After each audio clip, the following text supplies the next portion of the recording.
East Marredpally Mahindra హిల్స్లో గల 1 ఎకరా 23 గుంటల స్థలాన్ని శ్రీకాంత్ అనే వ్యక్తి హరినామ ప్రచార సమితికి విరాళంగా ఇచ్చారు. ఈ స్థలంలో విగ్రహ ప్రతిష్ఠ కార్యక్రమం జరిగిన తర్వాత వివాదం తలెత్తింది. స్థానికంగా ఉన్న కొందరు ఈ స్థలం తమదేనంటూ వివాదం సృష్టించారు. పోలీసులు రంగప్రవేశం చేసి ఇరు వర్గాలను శాంతింపజేశారు. హరినామ ప్రచార సమితికి విరాళం ఇచ్చిన శ్రీకాంత్ మాత్రం ఇది కోర్టు ఉత్తర్వులు ఉన్నందువల్ల కోర్టు ఉత్తర్వులను అందరూ గౌరవించాలని, పోలీసులు కూడా సహకరించాల్సింది పోయి తమను స్థలం నుండి వెళ్లిపోమని బాధాకరమన్నారు.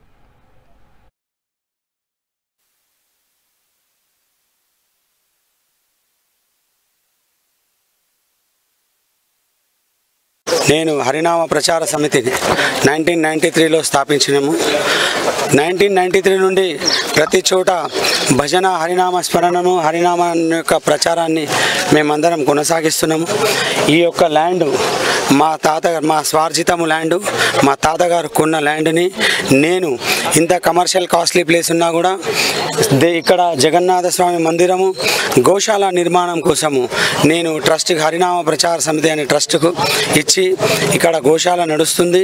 ప్లస్ జగన్నాథ స్వామి పూజ నిర్వహించుకుంటున్నప్పుడు వీళ్ళందరిపైన revenue department, home department and excise department వీళ్ళందరిపైన కూడా నేను హైకోర్టుకు వెళ్ళి కేసు గెలుచుకొని వచ్చి హైకోర్టు క్లియర్గా not to interfere with the peaceful position of the petitioner అని క్లియర్గా వీళ్ళందరికీ ఇచ్చినా కూడా ఈరోజు నా ల్యాండ్ నుండి జగన్నాథ మందిరం నుండి ఇక్కడ మమ్మల్ని బయటకు పంపించడం జరుగుతుంది.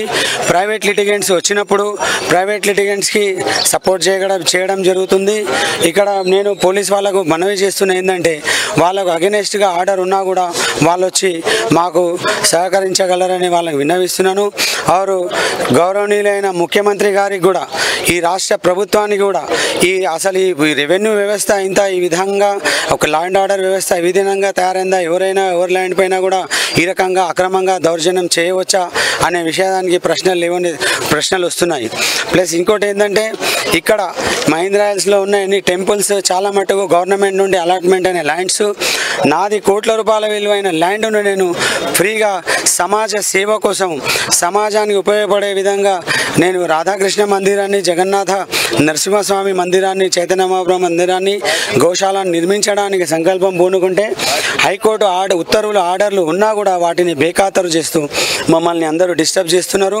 నేను మీ యొక్క మీడియా తరఫు నుండి, మీడియా మాధ్యమం ద్వారా నేను రాష్ట్ర ప్రభుత్వాన్ని, గౌరవనీయమైన ముఖ్యమంత్రి గారిని నేను వినవి చేసుకుంటున్నానంటే నాకు న్యాయం కల్పించగలరని, అలాగే నా యొక్క అందరూ హిందూ ధర్మ సంస్థల సోదరులందరూ కూడా సవినయపూర్వకంగా నేను రిక్వెస్ట్ చేస్తున్నా ఏంటంటే నాకు అందరూ సహాయ సహకారము ఈ మందిర నిర్మాణం కోసం అందించగలరని, ప్లస్ ఎన్ని అవరోధాలు వచ్చినా కూడా మేమందరూ మా ప్రాణాలను తెగించినా కూడా ఇక్కడ మందిరము, గోశాల నిర్మించి తీర్థమని మీ మీడియా మాధ్యమంగా మేము వినయంగా